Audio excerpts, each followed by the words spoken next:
Hello and welcome back to another episode of the Elam Road podcast, where on tonight's show, we're going to be looking back at a yet to be determined positive or negative 2-2 draw against Chelsea at the G-Tech last weekend. Lots to get through this week. I'm looking forward to this episode. A few talking points from the game, some off the pitch as well that I want to talk about.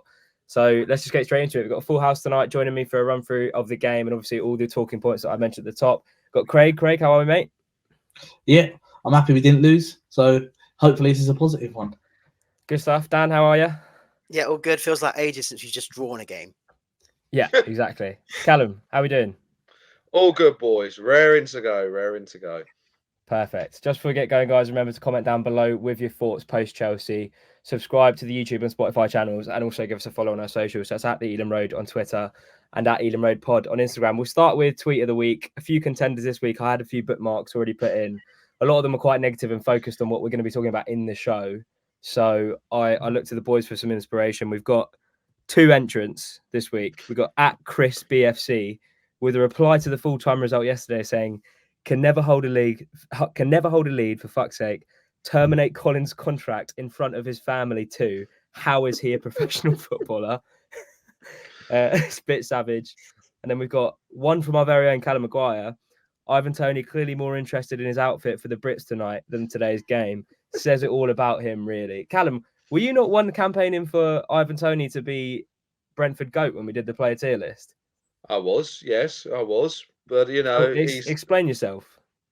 Well, listen, he didn't do very well on Saturday. And I said a few weeks ago he didn't do very well either. And I thought he was pretty poor on Saturday. So we'll talk about that later. But his outfit choice at the Brits, I don't know what he was thinking. He must have been in a rush.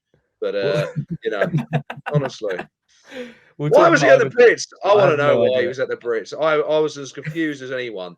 I had to double check that it was actually him. I was like, what is going on here? But fair play. A Brentford player at the Brits. Can't complain, really.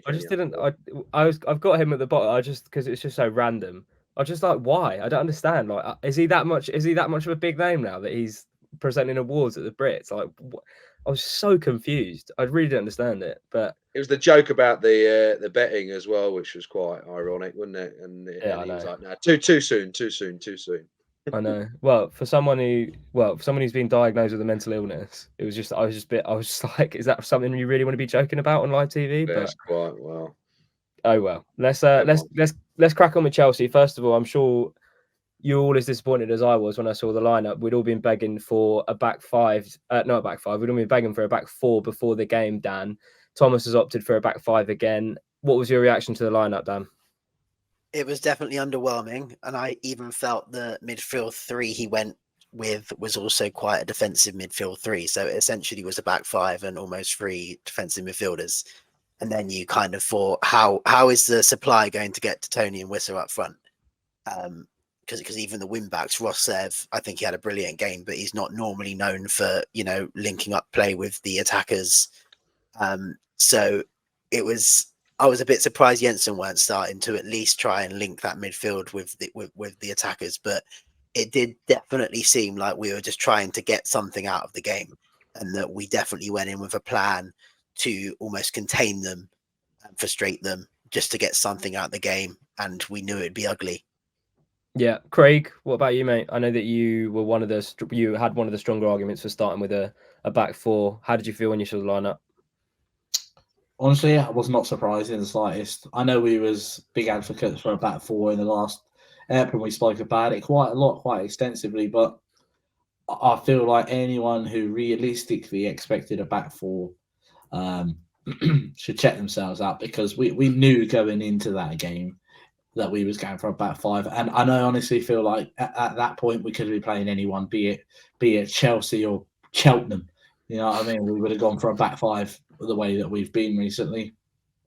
Yeah, no, I think first half definitely pretty poor, but I mean the way we set up definitely contributed to something we're going to talk about a little later on in the podcast. But let's go through the goals first. Callum, first half pretty poor from us, no real chances of note. Chelsea had a couple. Jackson rounded Flecken, probably should have put them 1-0 up. I didn't have any complaints with their goal per se. I know it's poor defending, but I think I'm more leaning on the side of it's just an amazing cross from Malo Gusto. What was your take on the goal, Cal? Yeah, no, I mean, a few people were frustrated with just, how we conceded that particular goal. But as you say, Mike, I think it was a fantastic ball into the box, straight onto Jackson's head, and obviously into the bottom corner. So really, I don't think he could have done too much with how he conceded that first goal. I mean, the timing I think was actually pretty good for the goal because it was late in the first half, and it kind of gave us a bit of an impetus to come out in the second half and maybe kick on slightly more. It was a little bit frustrating that first half. I think we were a bit unsure with how to kind of play that Chelsea team, really, to be honest with you. I think we were a bit frustrated in parts.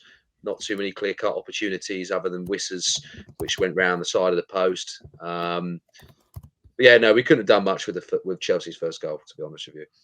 I think as well, I was talking to the Chelsea podcast before the game. They said Malo Gusto's kind of been their creative spark in their team, and I actually thought he had a really good game. So when I've watched Chelsea recently, he looks like a player. So that cross, I mean, it's poor defending, but he couldn't have got that cross any better. Dan, second half, completely different story. Did you see that coming at half time? I don't think anyone did, really. Not really. No, I thought we were especially poor after the goal in the first half. I think the first part of the first half was relatively even. I think, again, I don't think we reacted well to going behind. And I thought at half time, surely we have to change something. Surely we have to be a bit more positive in the personnel we had on the pitch, because it's all well and good trying to contain them. But when you're behind, you need to get back into the game somehow. But obviously he didn't do that. And it paid off in the end because it was a very good second half for the most part. So yeah, it did pay off and we didn't need to make subs. But yeah, I did not see it coming. Craig, Mads gets his goal. We spoke about Mads a lot on the pod. Definitely a player that we've kind of said maybe has reached his ceiling in terms of his progression, and he's quite frustrating as a player. But we've always said that he's good, solid defensively. He gets the goal. Seen a lot of praise for him on Twitter. People saying he's like one of our most underrated players. I wouldn't say he's underrated or overrated. I think he's just kind of that player, if you know what I mean. But what did you make of his goal? What did you make of his performance as a whole? Do you know what's funny is he was the only player that kind of gabbled on what was going on in the box at that time. We kind of had a bit of pinball with Reguilon bringing the ball down, couldn't quite get it out of his feet, and then it just ricochets through to Mads, who's kind of just running from nowhere, it seemed. I thought it was probably one of his most positive and progressive displays that he's had this season, or for a very long time anyway, where he's picked the ball up and he's driven at players, or he's got into positions of good promise, and the goals come from him obviously being in the right place at the right time. I'm very happy for him. And after the stick that we've given him, that's one way to put it in our faces. I'm very happy that he had a good game.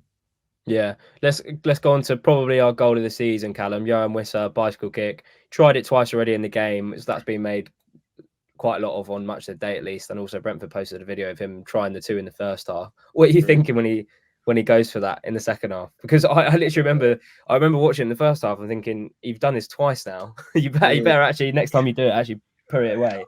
I had a full belief it was going to go in, to be honest with you. He's done it before when we played Oldham in the Carabao Cup season or two ago.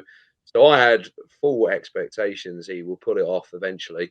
It was a fantastic assist from Jon Jeka. Let's just touch upon that as well. Honestly, what a fantastic assist. Set it up nicely, and all he had to do was just do his overhead kick, and it was going to go in. So, no, I had full belief. He's done it before.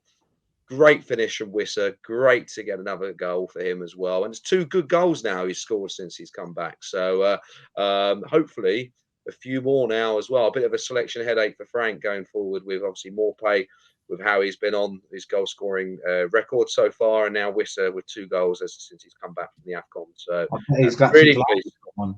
But he's glad he's got a selection headache after having no one to bloody pick from for ages. No, I agree. I think that's fantastic for us. I think we really are going forward offensively. I think we look great with the amount of options we have. It's just at the back at the moment, obviously with our back line. But no, really glad, Mike. Fantastic to see him score that. I had full belief in him.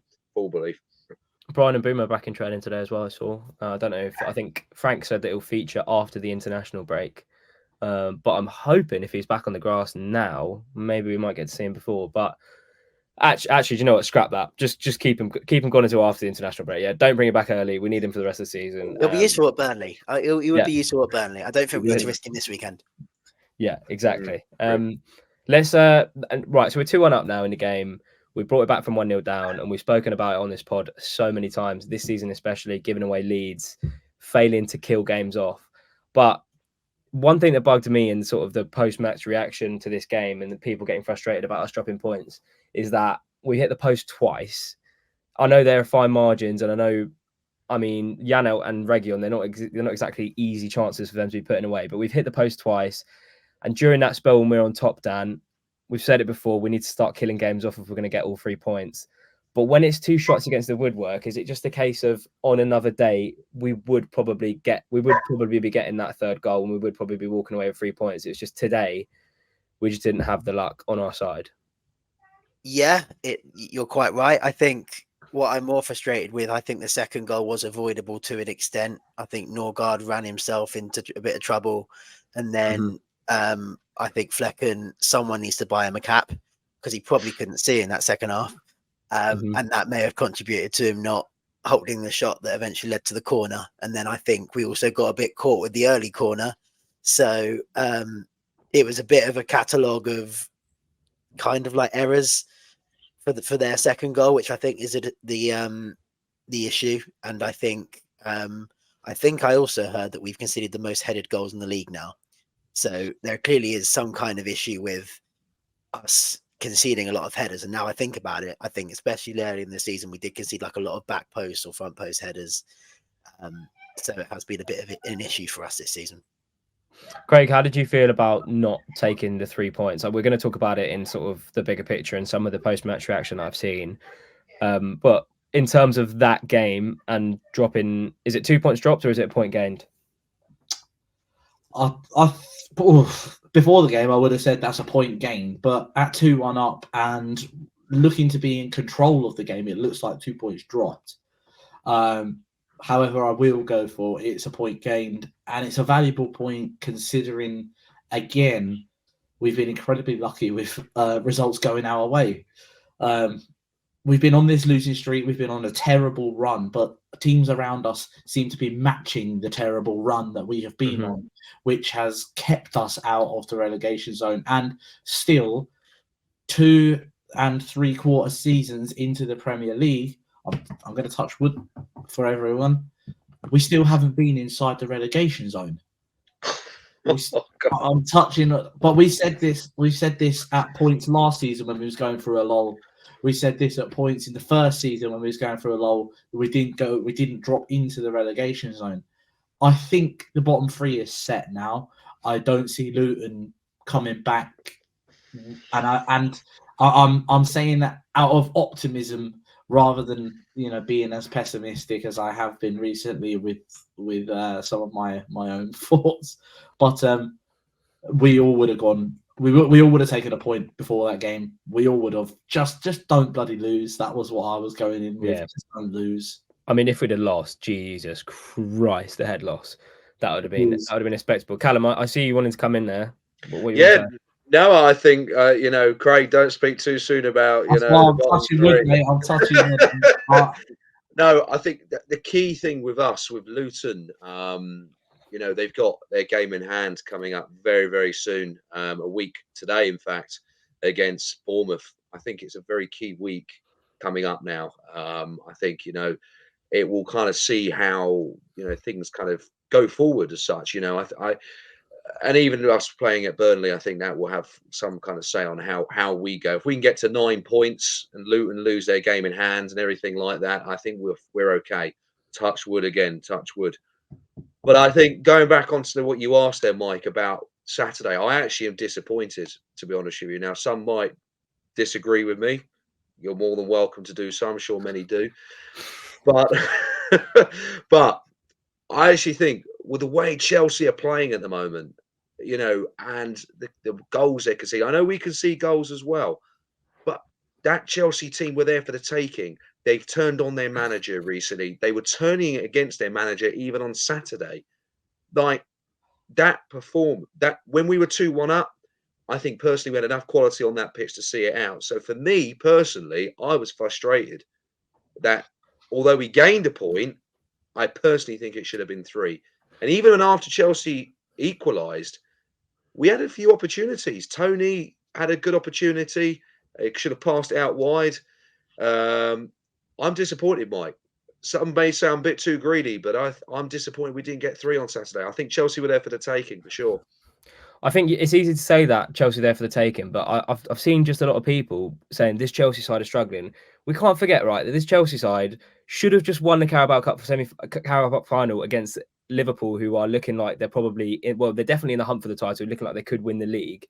The Chelsea side that went to Man City and took a draw, like we're saying Chelsea are bad this season. They're terribly inconsistent, but in terms of them being a bad side, they're really not. I just think that has been just blown. Like the fact that we, as Brentford, having won 3 times in our last 18 games or whatever ridiculous stat it is, if we've come from 1-0 down to go 2-1 up against Chelsea. Yes, it's disappointing we didn't take all 3 points, but I wouldn't say I'm disappointed. I wouldn't say like I'm massively disappointed. It's frustrating to drop 2 points, but at the same time, it is Chelsea. They were in the Carabao Cup final against Liverpool a couple of weeks ago. Should have won that game. They went to Man City and got a good draw. Probably deserved a little bit more out of that game. I feel like the bridge from Chelsea to Brentford is being distorted a little bit in some of the discourse that I'm seeing. Dan, what do you reckon? Yeah, well, firstly, this season is not pretty. It's very frustrating. But again, I think this weekend worked out for us. But until the end, it's not going to be pretty. I think that our rivals for the bottom 6 are all probably feeling what we're feeling today. And in fact, we still came out of it the best. I think Everton were leading for a period. I think obviously Luton threatened to come back against Villa. I think Forest obviously were 0-0 right until the very last second. Burnley were the better team in their game.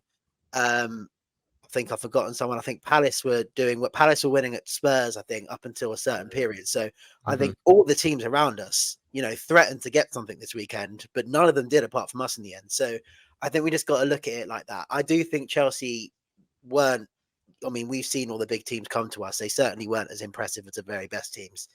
And we certainly could have won on another day. But I think at the end of the day, you got to take that as a result, especially considering what happened elsewhere. Did you see the Everton West Ham highlights? Jesus Christ, West Ham! I don't know how West Ham won that game. Them. Yeah, they absolutely battered them. Craig, what do you think? Just in terms of what we just said, it just pissed me off a little bit just seeing some of the tweets, and I know that it is a minority because the algorithm on Twitter is if you tweet something negative, it's going to get a bit more traction. And we'll get on to the bigger talking point from the game, which I was kind of itching to talk about in the week, just because I think I'm going to have a different take to a lot of people. Having read through some of the quote tweets earlier, feels like maybe I am in a minority. But just in terms of what we just spoken about, Craig, disappointment with the result. But in hindsight, and it's easy to say in retrospect, with, as Dan said, Everton, Forest, Luton, Burnley, and Sheffield United and Palace all losing and us getting a point, is probably a pretty good point, I think. What do you think? I agree with Callum with his frustrations in when we're 2-1 up, and they are a team that are there for the taking. But I can guarantee that every Chelsea player and every Chelsea fan that went into that game had the exact same thought. Brentford are there for the taking. They're on a terrible run. We could put a few past them. And my concern is we still look susceptible to a goal every time a team goes forward against us, which does worry me. But we're still playing ourselves into our own trouble. There was a time in the first half, I'm sure it was the first half, when Collins has received the ball to the left side, just a simple pass from Flecken, and he takes an incredibly poor touch so far out in front of him that I can't even remember who it was. It might have been Gusto or Jackson has nicked the ball off of him, and all of a sudden we've put ourselves into hot water. We need to figure out, what are we now? How many games have we got left? 13 games left. So we're 25 games into the season and we still haven't figured out how to be defensively solid. Something needs to change if we're going to see out games. Our offense is not what's going to, lose us out on points. Is keeping them out of our goal rather than us putting them in theirs. My concerns are teams are finding far too much space in our penalty area. Again, 2 goals which have come from headers, and as Dan said, we've conceded the most goals from headers this season. But whenever the ball goes into the box in the air, I'm thinking, here we go. This is in the back of the net. Here we go. So I have a lack of confidence in us keeping the ball out of the net. I'm more confident in us scoring than us not conceding, if that makes sense. Yeah. All in all, based on the other results around us, very happy with the point. Very happy with the point. Let's go on to the big talking point from the game. Well, not even from the game, but post game. Thomas Frank saying, well, I think it was Jay actually that asked him the question about fans or some fans booing at halftime, and he said, "Boom, while 1-0 down to Chelsea. Is that support? What the fuck? They were brilliant when we was 1-1 and 2-1." Let's go around. Let's go around. Dan, what are your thoughts on that? And we'll go around and then we'll have a discussion about it afterwards. We'll get everyone's kind of agree/disagree. Yeah, firstly, I was in the North Stand and I didn't really hear it at half time. So I think it was definitely the minority or just Callum. That was a joke, maybe. I don't know. But yeah, I mean, I wouldn't boo the team. I definitely don't think we're at that stage as a club where we should be booing this team and what they've done. And Thomas Frank, obviously, he's in a very difficult position. I think we all know that. I think we all appreciate that. I don't really agree with some of the decisions he's made recently, such as, not playing a back 4, such as some of the lineups he's come up with, even some of the substitutes he makes at times. But I think I don't think we're anywhere near the stage where we should be booing this team. And obviously, in terms of where we are in the league, if the league finished tomorrow, I'd be quite okay with that. And, we'd be staying up and we can hopefully get these players back from injury and we can hopefully do better next season. So I don't think we're anywhere near the sort of stage where we should be booing the team. And I'm not too sure what that would do for how that would benefit the team going forward. So I'm not for it, but like I said, I also didn't really hear it. So I don't think it was coming from many parts of the stadium at all. Callum? Well, I mean, I certainly did hear it. I wasn't one that joined in. I think you'll be pleased to hear that, Dan. Listen, I know it got a reaction from the players, and listen. I saw Norgard. I think you touched upon it, Craig, actually on social media. That Norgard turned straight away and was like, look, calm down here. Look, there's no need for that reaction.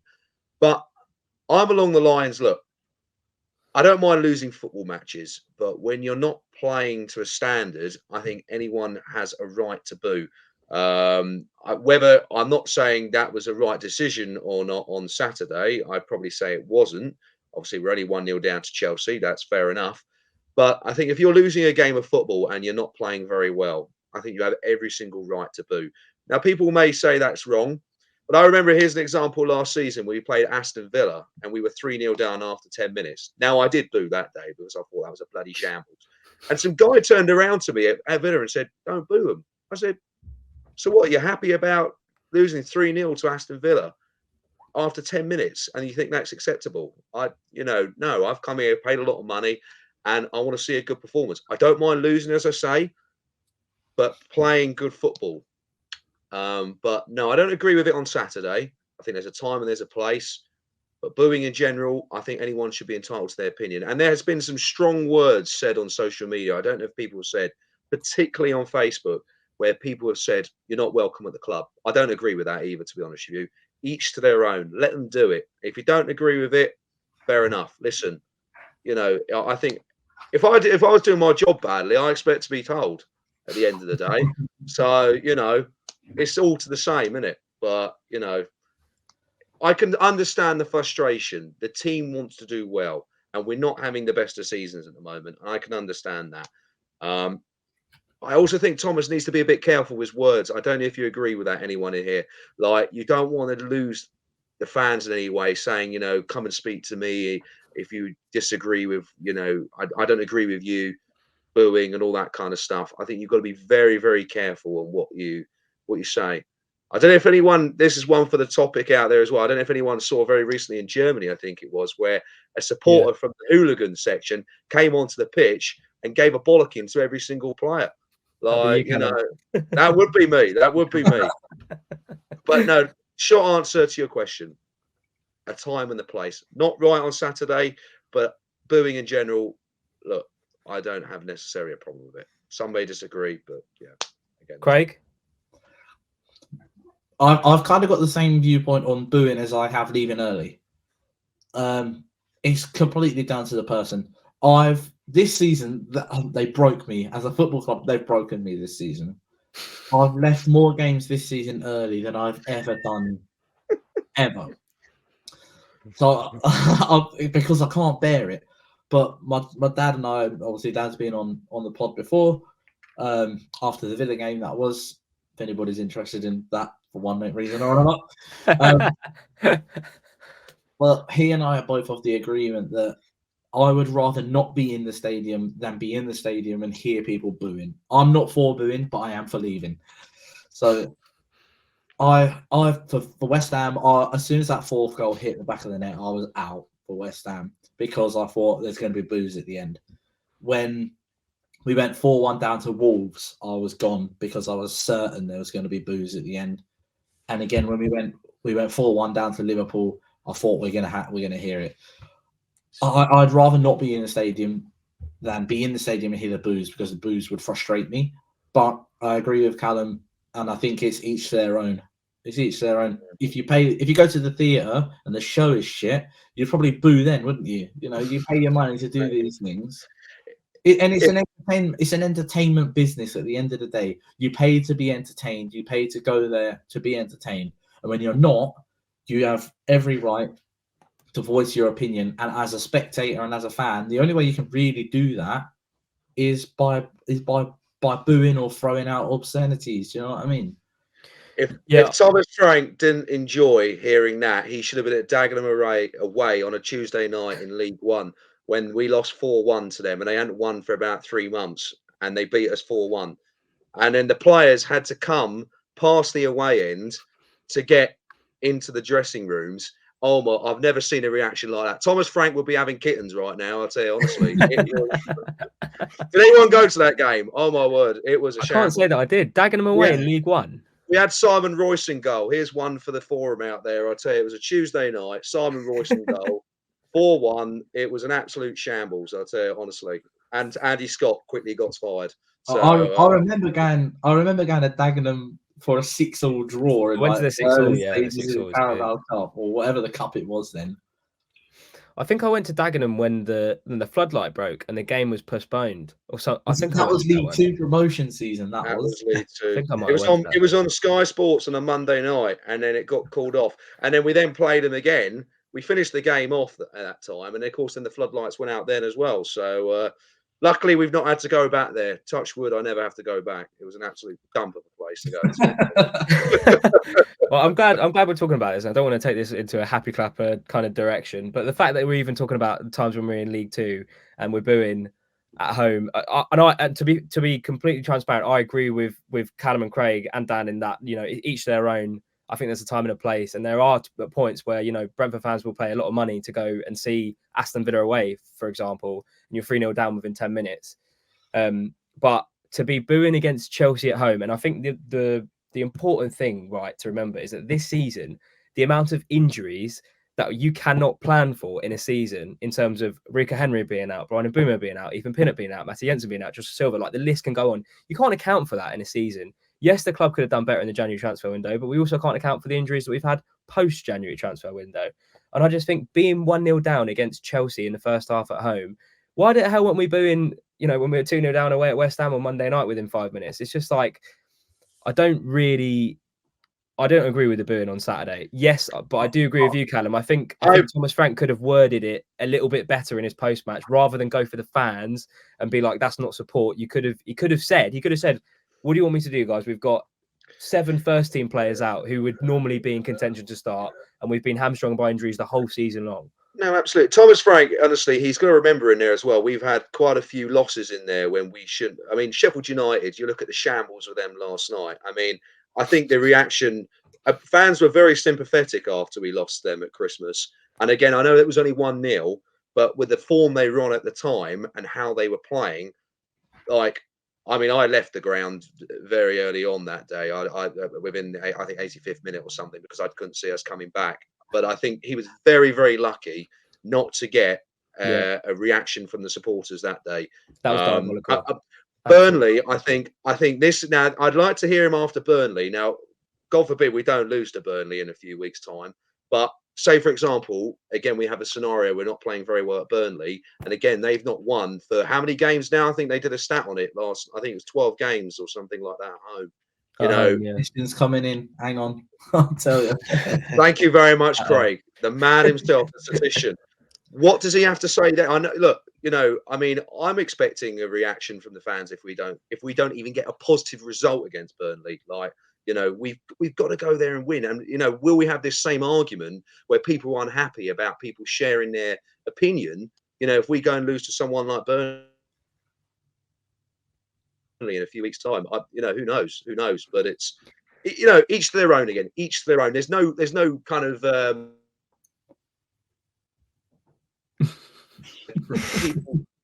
let people say whatever they want to say is what I say. And all right. Callum, you've got some connection. Hey, how many games have Burnley? What is it? So all season they've won 3 games. The last game that Burnley won was on the 2nd of December, which was 5-0 at home to 10-man Sheffield United. Have I got that right? Yes. Yeah, the last game they won at home. Well, that's the last game they won, actually. But they've picked up 3 points since then. With a draw away to Brighton, a draw at home to Luton, and a draw at home to Fulham. So they picked up 6 points since the 2nd of December. Yeah, I mean, listen, we're going to Burnley. We're completely skipping past Arsenal, who we have first. But I mean, in terms of that conversation on the booing, anything more anyone wants to add? Just because I feel like it was definitely one where he said it, and the immediate reaction was like, a lot of the younger fans, especially, I noticed, were saying, you know, he has no right to say this. We paid our money to be there. And like you said, in any line of work, if you're doing a shit job, you're going to be told about it. But I feel like we've given a kind of both sides of the story. For me, I think with the injury crisis this season is unaccountable. You can't account for that. And if there is a game to boot, it's not at home to Chelsea. It would be away at Burnley if we're in a bit more trouble as well, when we're thinking, well, you just rattled off the stats, Craig. I mean, if we don't get at least a point at Burnley and we play poorly as well, and it's not like, I feel that's what the most disappointing thing was about Sheffield United away, was that it was just genuinely shit in every single way. But I just think in the circumstances with the injuries this season, booing at home against Chelsea, it's just, for me, it wasn't the one. But we'll skip over that. We'll go, Callum, player ratings. You got the lineup up, Sam? I haven't got the lineup. Let's have a look, shall we? And how's your connection? How's my what? Sorry. I said, how's your connection? You get the lineup up. Any other player performances, Dan and Craig, that we want to talk about? Anyone that you're particularly impressed with or particularly unimpressed by? I think Collins looked like a nervous wreck at times, which we touched on a little bit. It's so strange. It's just so strange how he's clearly got the ability, but I think he is definitely, I don't know, something's in his head at the moment. He knows he's not playing well, and I think he's struggling to overcome it. And I think perhaps being in a pressurized situation when, you know, there's a danger you might go down, I think some players might be more made for it than others. And yeah, I definitely felt that, especially in the first half after we conceded, he looked very, very shaky. But obviously, I hope that doesn't continue, because we need him now, given that we've only really got 3 fit centre-backs at the moment. Yeah, I think, what was that game? Was it Chelsea away where he was unbelievable, like best player on the pitch, given shades of Beckenbauer the way he played that day? But I think you're right, like in terms of his performances over the course of the season, they probably got worse as relegation started to look more likely. Maybe he's just not, I don't know, maybe there's something going on in his head where he's like, if I make a mistake, it's going to cost us big time in terms of the bigger picture, and that's just like playing on his mind. Craig, anyone else that particularly stood out? How are you impressed with Onyeka? Fantastic assist, as Callum has rightly pointed out. But yeah, that's so funny. He's definitely tried to control that to shoot himself, and it's just gone elsewhere. Yeah. You know what? I didn't think Reguilon had a bad game. You know, we spoke about him after West Ham, and people were very critical of his performance there. And we spoke about him in depth in that pod after that game. And I feel like he had a chance to win the game for us, and unfortunately, he's hit the foot of the post with a great header. So I feel like he's one of those players again that I feel like, because he's got such a big reputation behind him of the teams that he's played for, that he has to have an outstanding game for Brentford fans to acknowledge that he had a good game. But he didn't play poorly. He did really well, I thought. Yeah. Callum, you ready for those player ratings? I got one more kind of thing that I want to talk about just because Fire I saw it away. doing the rounds. Go on then. Go for it, Right. mate. So, Flip 5. Collins, I'm going to give a 4. I'm going to give a 5. Zanka, I'm going to give a 4. I'm going to give a 7. I thought he was very, very good on Saturday. On 6, Norgard, I'm going to give a 6. Yanel, I'm going to Reguilon, I'm going to give a 6. You can see the trend here, can't you? 7. And Tony, I'm going to give a 5 because I didn't think very much of him. So there you go. Job done. Callum. So I don't know about Callum, Craig, and Dan, but I missed basically either the player or the rating in basically every other single one one of the I ratings. Oh, shit. You'll have to just post a little tweet afterwards of Callum's ratings for those that missed. Yeah. Callum, you reply to the when I put this up tonight, and you just put your ratings in underneath for those that. Can I just say, honestly, Virgin Media, I hope we're not asked to do any promotional content with us. Just makes it better because you're cutting out during the rant. Anyway, let's move on. I do want to ask about a certain tweet that I saw. I've bookmarked it. I'll just get it up now about the renewal of season tickets at Brentford. Bit of a touchy subject, but the club tweeted out, let me find it, last week that season ticket renewals will be going on sale in the last week of March. Someone quoted it and it got a little bit of traction saying, decisions not based on whether we go down or not. I was a season ticket holder at Griffin Park for years, just not the club it once was. Someone quoted that saying, stopped going ages ago, and when I do, it reminds me why I stopped. Just in terms of, I know a lot's been made of the club that Brentford have become now that we're in the Premier League. And Callum, I know you'll have strong thoughts on this, but I'm a bit reticent to go to you just because of your dodgy Wi-Fi connection. So I'll come to Craig first. In terms of this club that Brentford have become, I just see these kinds of tweets and I'm just like, what did Brentford fans expect when we got promoted and became a Premier League club? In terms of that core of supporters that go, we all still go. But there's add on another 5,000 at the ground who won't have supported Brentford until we've got to the Premier League. So I just, when I see those kinds of tweets, it's not the club it once was. We probably don't, the core of fans that were there since the League Two days probably don't feel as connected to the club as we did back then, which is probably why I think a lot of people, whilst I don't quite believe them when they say, I wouldn't care if we go down, I prefer it in the Championship and stuff. I don't quite believe them, but it's probably what they mean in terms of if we were in the Championship, it would be back to that core of supporters that we've had since the kind of League Two days. But in terms of my opinion on it, I'm just thinking like this was completely expected. We're going to get a new upturn in fans. We're going to get people coming from different places. In my opinion, it's the only way the club's going to grow. So I don't know why people are sort of, getting their knickers in a twist about the fact that there's a few more fans that they don't know or that people don't know the songs that we sing. It's just like, this is how football clubs get bigger. Do you know what I mean, Craig? But I don't know what your take on it is. Well, we supposedly have 10,000 season ticket holders, which means we have between 5,000 and 6,000 day trippers or members that get tickets. Let's be honest, we went to Griffin Park, which was 12,000, and we didn't sell that out on a regular occasion. The only season that we really sold that out the most was the COVID season when we were doing well, or the last few games in League One when we're getting promoted, or the last few games in League Two when we're getting promoted. We're not a big club. People need to stop pretending that we are a big club. There are lots of teams around us which are much bigger than us, and we're a small fish in a very big pond. You know, being surrounded by Chelsea, Fulham, being in a city with Arsenal, Tottenham, Palace, West Ham, these are all clubs which are bigger than us. So people can't expect us to compete with them on a fan base level. Realistically, if we go down, I massively expect our attendances to drop back down to maybe 12 to 14,000. If we're lucky, 14 at a high end, if we're lucky. We're seeing, I don't know if you guys noticed, the big hole of seats in the East Stand last weekend. There was just one massive hole of seats in the upper tier of just empties. And now they were made colourful to look like fans were there, but they stick out like a sore thumb.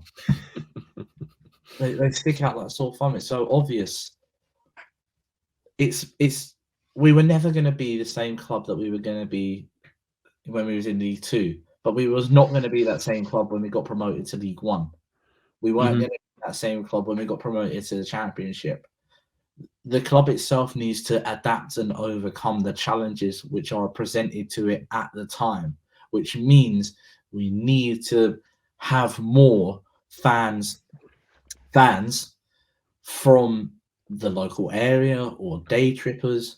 We need that level of income as well to sustain Premier League football, which we have done, and we're a profitable club, which is fantastic. And Matthew Benner has done brilliant stuff with the club, but we were never going to be the club that we were 10 years ago because we've had to adapt and overcome the challenges which we've faced along the way to get to the point in where we are.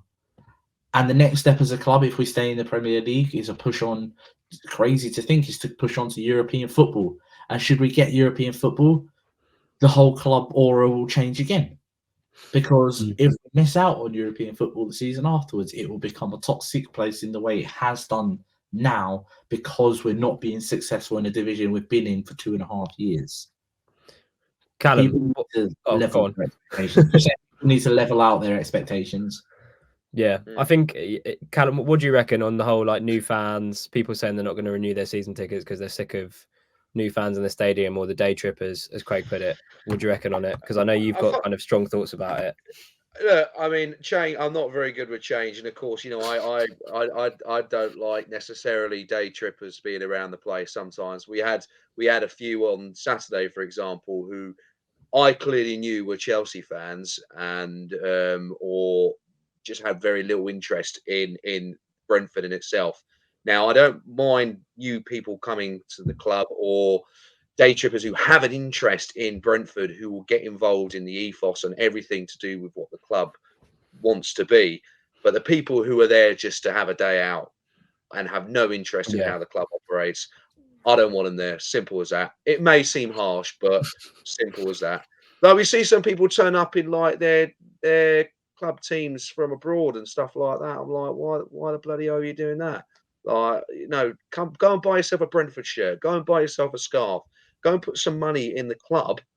And I don't have a problem with that. That is good. I like that. But the people who are there, you know, we had a little kid on Saturday who ran on the bloody pitch and took Sterling's shirt. Those are the kind of tossers I don't want at the club. He should have been. I'm being deadly serious. He should have been treated exactly the same way as anyone else. Taking down a Hounslow Nick and never seen a Brentford Football Club again. There you go. But look, it'll be interesting to see if we did go down, what the response would be. Now, of course, I will follow the team regardless. I will be there, and I would like to think everyone else in this group will be as well. But the club did hint previously that if we were to go down, the option to increase the away end would be there as well. So, you know, you'd be looking at, 2,500, maybe 2,300 away supporters. So that would reduce the amount of season ticket holders that we possibly may have, or tickets available to general admission. But I think the club have got a decision to make this season. Now, I'd be interested to see with these season tickets how, if there's any price increase, if there is, how they gauge that. Like, we've been very lucky over the last few seasons. There's been very minimal increases. I don't think there's been much at all, if any. I don't know if, boys, you may know that or not, but I don't. Now, I paid $4.49 for a season ticket in the Premier League. I mean, that's fantastic value, I think. And I think I'll be happy to pay that in the Championship as well. But they've got to be very, very careful on how they approach this season ticket kind of renewal. Hopefully they've consulted Bias and Bees United, and hopefully if there is an increase, there isn't so much, because we want to keep that family ethos there. We want to have people who are considering possibly not renewing, possibly reconsidering and saying, look, actually maybe I will stay around. So it'd be interesting to see. I feel very strongly about certain supporters coming to the club, but look, I want to keep that ethos there, a family club and a growing club. That's what I want to see from Brentford going forward. No, 100% agree, mate. Lucidly summed up. I had one more question on the rundown, more specific to the football, before we kind of do a brief preview of the Arsenal game. Maybe kind of related to the Boone as well. I just had a thought the other day that just kind of maybe dawned on me that with options available to Thomas Frank come the end of the season, he might be looking at the summer as a good point to leave Brentford. Just because imagine, like, in terms of how taxing this season must have been and the injuries that just did not stop coming, and the fact that he maybe wasn't backed in January in terms of the signings that he wanted to make. I know we got Region in and that was the number one. But in terms of the recruitment team, there's an argument there that the recruitment over the last couple of years hasn't been as strong as it once was. I also saw that there's a vacancy at Newcastle with Phil Giles being a Geordie. That was a bit of a loose link there, but I did think that with Dan Ashworth probably going to United, I just thought maybe there's going to be a kind of Thomas Frank / that kind of Lee Dykes, Thomas Frank, Phil Giles, maybe breakout. I'm not sure. I don't know how to phrase it really. But if I was a manager, if I was a Premier League manager, and like this season had been so poor after such a great season last year, but not quite making Europe, going from game to game, seeing the gap between the bigger teams in the league compared to the rest of the teams in the league only go up, and just seeing how teams like Liverpool deal with injuries and teams like Brentford deal with injuries, there's just such a stark difference between them. Dan, what do you reckon? And I mean, might just be a bit of a stupid thought from me, but I just thought I'd include it anyway. Frank, would this be a season to look back on where he's like, actually, with the options available in the summer, I might be looking elsewhere? I think we definitely wouldn't want to see all of those leave at once. So Giles, Dykes, Frank, I definitely think we want to avoid that scenario. As far as I know, I think Thomas Frank has a relatively long-term contract. So I think to an extent, it might be in our hands. It also depends how Thomas Frank thinks. He might want to end on a high. He might, he knows that, we've got some very good players who haven't been fit this season, and he knows what our potential could be if they are fit, and, what we can do. I think previously he said he's got unfinished business at Brentford. He wants to, go and try and win a cup or get into Europe. So I hope he still thinks that. I think it probably would take him walking out before we would sack him. I don't think we would. I think we could go down and we would keep him on if he wanted to stay. So I think it will be done on his terms. Obviously, there's always the thing around the major tournament as well, is depending on how Denmark do. If Denmark were to lose their manager, would Thomas Frank be interested in that? And I think potentially, yeah, he might be interested in that. And also that is after a taxing season. An international role would be something that's a bit more, not part-time, but, it's less taxing, I would have thought. So that's the only way I think I could potentially see him leaving, if maybe the Denmark job comes up after the Euros. Craig, what do you reckon? Well, I posted on Twitter maybe a week ago now, saying if any other team in the division had the run that we had, would their manager be more under the cosh than what Thomas Frank is? I think of Paul Heckingbottom got sacked at Sheffield United. I'm hearing Everton fans saying they want Dyche out. I'm hearing Burnley fans saying maybe Company's had his run. Roy Hodgson's recent. I know maybe that was down to other circumstances, but Roy Hodgson's left Forest. Steve Cooper left Palace. Steve Cooper's left Forest. If anyone else had been on, or if Thomas Frank managed another club and they'd been on the run that we have been on, having won 3 games in 18, would he still be in a job? Or is it the fact that have we settled to the fact that we're just a small club in a big league and it's acceptable? I'm saying this from a position that I don't want Frank to leave. I don't want Thomas Frank to leave at all. But the run of games, the run of fixtures that we've had, the results that we've had, any other manager would be looking over their shoulder thinking, I could get the sack here. But I don't see that happening with Brentford at all. And I don't think Thomas Frank even, I don't think he loses any sleep over it.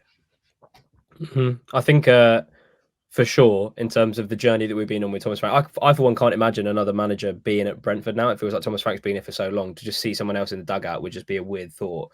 But I'm looking at the West Ham situation, and if they decide to part company with David Moyes, I feel like that might be something that could tempt Thomas Frank before he gets one of those big jobs. And I did the Liverpool preview with Neil Atkinson, and he said, we were talking about the kind of Thomas Frank Liverpool links. He said that he thinks Thomas Frank could do the Liverpool job, but might just be, he might need a little stopgap in between. So he does a good job at West Ham and then he goes on to get a top 6 job or whatever it is. But for me, I just think this season has just been so taxing, so devastating, really. And then, I mean, to hear some of the boos, he must just be thinking, come on, guys, give me a fucking break. But like, not to relate it to the boos or anything like that, but he might just be thinking, maybe is this the point now where I've taken Brentford as far as they can go in terms of that 9th place finish? Maybe this is where I maybe look for another option. What are you thinking, Callum? I think you're absolutely right, Mike. I said this the other day. I think this is going to be a season. I think it's going to be a transition between the end of this season and the start of next season. I actually think Thomas Frank could very easily leave Brentford Football Club. I'm looking at, for example, I was just looking when you were talking, one of our set piece coaches, another one from the backroom staff, has been linked with leaving the club as well. Bernardo Cueva, I think is his name. So, yeah, they were talking about it yesterday. Telegraph quickly talked about it, then the Athletic as well. So One Football. So you look at it and you think, that's another individual. Brian Reamer left a few years ago as well. You look at the backroom staff elsewhere with how we brought players in. You touched upon earlier on with how Giles could possibly leave the club as well. Possibly, I think. So there's one person who's been leaving the club, every so often, and it gets to the stage where you think Thomas Frank could be next. I would hate to see Thomas Frank go, but you do rightfully say, Mike, has he taken us as far as he can go realistically? Does he think he can better the finish we had last season? Because it's a hard one. He's now, after John Coleman being sacked by Accrington yesterday, now the 5th longest manager across the top 3 or 4 leagues, the Football League teams, I believe. So, that just shows how long we've had Thomas Frank in charge and what he's done. And I think it backs up even more kind of the situation. He could, he could be thinking in his head, could it be time to possibly try something new? And as Dan said earlier, of course, it's a pivotal summer really, because Denmark there's a big European Championships coming up. They don't do very well. They're in a difficult group. Could Thomas Frank be interested in a job like that, for example? I mean, I've always said, I think Thomas Frank, the only job I think Thomas Frank would ever do outside of Brentford Football Club would be the Denmark national job. And if that came available, I would say, Thomas, if you were up for it, go for it, son. But it'd be very interesting. I'm a bit afraid, actually, what this period between the end of this season and next season, I think it'll be a transition year. I really do think there's going to be a lot of change around the club. I hope not. I hope it's positive if it is the case, but I really do think there's going to be transition around the place. I think as all 4 of us in this call would definitely say we want to keep Thomas Frank for as long as we can. But I genuinely think we might underestimate the amount of Brentford fans that aren't the biggest fans of Thomas Frank, even after that comment on BT Sport that got quote tweeted and stuff. I saw a lot of Brentford fans saying that they don't agree with his decisions. They don't like his attitude when we lose. They don't like the comments post-match in terms of those ones that he made. I feel like whilst it is a big minority, and I think I can speak for most Brentford fans when we all say that we want Thomas Frank to stay for as long as he can. there will be a small minority who maybe would want to see the back of him. But let's go on to Arsenal, because I feel like we've been almost going on for an hour now, and you just need to do a quick preview. Dan, Arsenal in 2024 played 7, won 7, scored 31 goals. 6 of them came last night against Sheffield United, which makes it even more frustrating. I don't know how the hell we lost to them, but same goes for West Ham, by the way, as well. They got beat 6-0 by Arsenal. But anyway, played 7, won 7, scored 31 goals. Do we have a chance, Dan, against them? It's very difficult to see any kind of chance. But I mean, if we're looking at little points, obviously Ramsdale will be playing again. So obviously he's not a bad keeper, but in terms of not regularly playing at all this season, it's very difficult to just come in and out of the team. And this will probably be his 3rd or 4th game this season, and most of them have been against us. So and he looked very shaky in that cup game, I think it was, the last time we saw him. So I think we should be looking to shoot when we can and try and test him, even if it's from outside the area, to see how sharp he is. That's the only positive I could think of, really. I think it's going to have to be a back 5. I can't see it being a back 4, and I'm not even sure we should play a back 4 against them. I think we're just going to have to, though, hope that we can be solid, and we're just going to have to trust those players and hope that they can produce the sort of performance that we got at City away, and even the first game against Arsenal. Obviously, Arsenal are a better team now, I think. I'm also worried, though, about set pieces and things like that. Arsenal are very good at set pieces. They're very good at crosses in the box. We're not very good at not conceding from headers. So I think that's something to watch out for. Craig. Excuse me. I hope that we can pull out a performance in the same way that we did even against City at home. I know they beat us 3-1, but I didn't feel like we actually played poorly. And even though Arsenal top of the league, I think at this point, no, they're not. They're 3rd, 2 points off the top of the league. They will if they beat us. They will go top if they beat us. Yeah. I still think that City are a different animal to anyone in this division. And if we can play against Arsenal in the way which we played against City in both games, we have a chance to not get spanked. If we go into this game and we play well and we come out having lost 2-0, we'll come on here and we'll say we just got beaten by a better team, and they are a better team than us at the moment. We know that. But if we can go in, perform well, come out, and with our heads held high, then I'll be happy with that. I don't have any expectations going into this game. I just want us to play well. Yeah, I think there'll still be people on Twitter who'll be angry if we go there and lose 2-0 but play well. Fucking gutless. Terrible decisions. Reguilón's awful. Who's going to find something wrong? Definitely will. I think that'd be a good place to round things off, boys. Drop your comments below. Was it 2 points dropped against Chelsea or 1 gained? Were fans right to boo at halftime? Do we have any chance against Arsenal on Sunday? Let us know in the comments. Also notice that while we do get a lot of people liking the YouTube videos, the people listening on Spotify and Apple Music or wherever you get your podcasts in terms of the audio don't or haven't left a rating before. So please, if you are listening on one of those platforms, do us a massive favor by leaving a rating. It helps us out with the reach, new listeners, all of those nice things. So yeah, please do help us out by leaving a rating after you've listened to this episode. The Ealing Road podcast will be back on Thursday with a preview of the Arsenal game, so keep your eyes peeled for that one. In the meantime, though, remember to subscribe to the YouTube and Spotify channels, leave a rating as I just said, and also give us a follow on our socials. That's at the Ealing Road on Twitter and at Ealing Road Pod on Instagram. Gents, it's been a pleasure. I shall see you on Saturday. Up the bees.